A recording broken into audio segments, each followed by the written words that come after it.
Then ito, napansin ko talaga ay yung ating airbox ay medyo kawang na yung pinakakonektadong mga hose na papunta sa ating air filter. Ito, kaya ang ginawa ko ay nilapat ko muna at diniin ko. Sinilip ko rin yung mga butas, medyo madumi na, kaya nilinis ko rin siya bago ko siya ikinabit. Pagka tinataas yung RPM ay talagang mamamatay na hindi at hindi nga umaangat yung piston. May adjust kasi yung luma, ito wala itong bago. So, yung ginawa ko, nag-adjust ko lang sa pangalawang guhit. Nilinis ko lang itong konektadong ito dito kasi may sarili siyang, pero may lusutan din ng hangin. Nilinis ko lang dahil yung kawang doon sa ilalim aking pinaglapat. Kung minsan dito rin nagkukos mga lodi, hindi pumapasok yung ating choke. Medyo malamig pa mga lodi, pero ayan, medyo maganda yung minor nya, mamamatay na hindi. Pero tatry na natin. Yun, kanina talaga hindi mo siya madidiretso ng RPM, hindi mo may tataas. Siguro mga 20 lang yung RPM, namamatay na, o kaya lunod na talaga, walang hatak. So magandang araw mga lodi, o magandang gabi sa inyo. Ito, common sakit talaga ng Muse 40. Hagok, sinok, palyado, at yun nga, wala talaga tayo mapag-isipan kung ano ang problema kahit bago na lahat yung ipinalit natin. Tinanggal ko muna nga pala yung airbox, yung ating air cleaner o ating air filter. Napansin ko lang sa airbox talaga ay medyo malangis na. Sinarahan ko muna yung galing manifold at ito galing sa ating gasolina na pantulak para pumunta yung gasolina sa ating carb. At ito, napansin ko rin talaga hindi umaangat yung ating piston ng ating carb. Kaya yon, ang ginawa ko muna ay akin munang tinignan yung mga dapat na posible na problema. Then ito, napansin ko talaga ay yung ating airbox ay medyo kawang na yung pinakakonektadong mga hose na papunta sa ating air filter. Ito, kaya ang ginawa ko ay nilapat ko muna at diniin ko. Sinilip ko rin yung mga butas, medyo madumi na, kaya nilinis ko rin siya bago ko siya ikinabit. At napansin ko talaga dito mga lodi, kapag tinataas yung RPM ay talagang mamamatay na hindi at hindi nga umaangat yung piston ng ating carburetor. Actually, tiniming ko muna yung TDC niya sakaling hindi talaga mag-successful yung ating ginagawa. Bale, tune up na ating gagawin dito, baka wala na sa timing yung ating rocker, yung timing chain ng ating motor. So, yun mga boss, yung ating piston ng ating diaphragm, ating carb, ayan, pinalitan ko. Actually yung luma ulit na napalagay doon. Yan ang ginawa ko lang niya, yung karayom. Ito bago kasi yung karayom niya. Then yung luma din nandun. Then yung pinaka may adjust kasi yung luma, ito wala itong bago. So yung ginawa ko, nag-adjust ko lang sa pangalawang guhit. Then itong bagong piston natin ng ating carb, yan na, yung luma ulit nilagay ko dyan.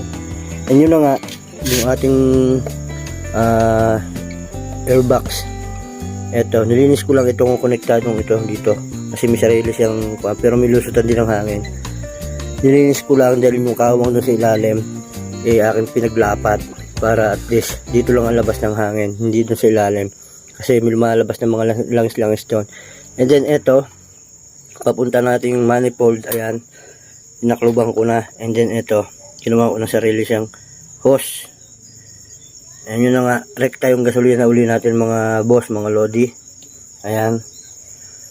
And eto, pinaghihipitan ko talaga yung pinaka-lock niya sa mga dulo ng hose kasi pag may singaw talaga, usually talaga hindi mo matutunan ng ayos yung ating carb.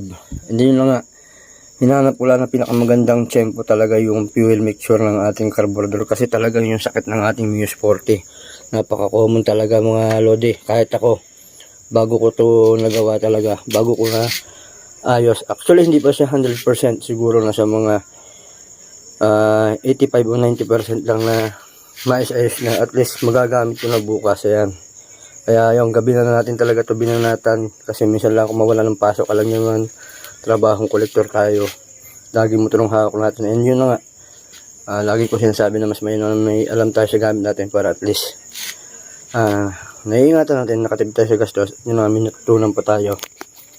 And yun mga lodi, tatarin natin kung epektibo ba yung pagpapalit ko ng karaming luma. Adjust ko sa pangalawang guhit. And then yun nga, kung may connection talaga ito.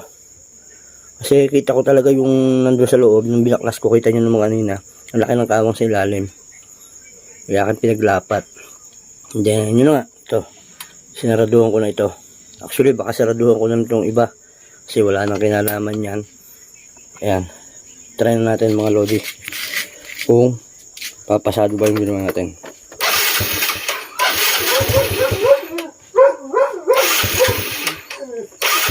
Ayan. Mamatay pa.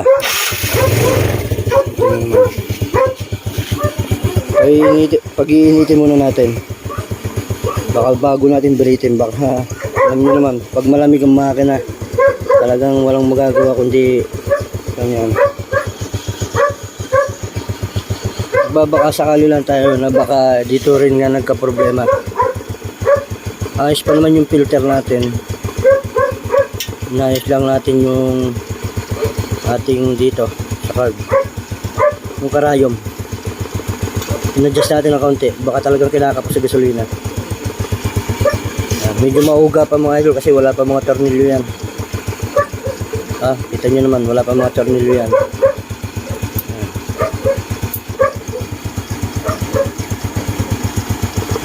Ang sunod ko na dito, kung hindi pa talaga siya ayos, syempre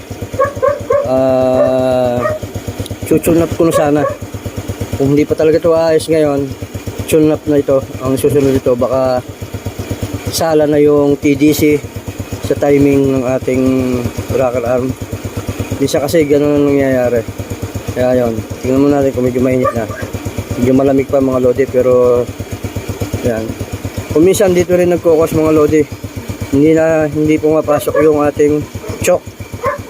Ayan, check nyo rin ng maigi yan. Minsan kasi hindi pumapasok dito. Ito sariling kuwang ko lang mga lodi, hindi ko sinasabing tama yung ginawa ko.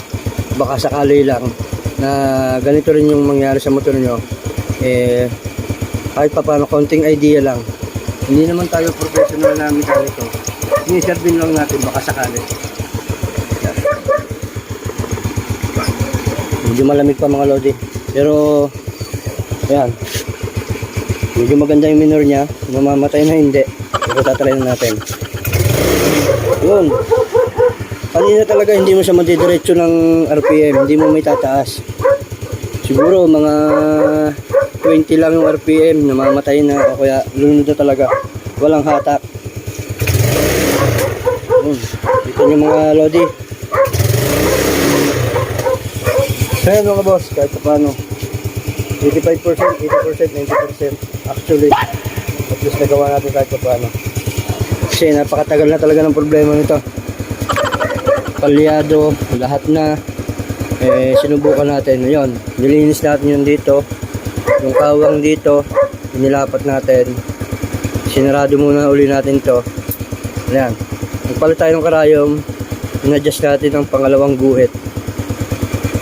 Kahit pa paano, hindi na siya lunod o sinok. Sana makatulong.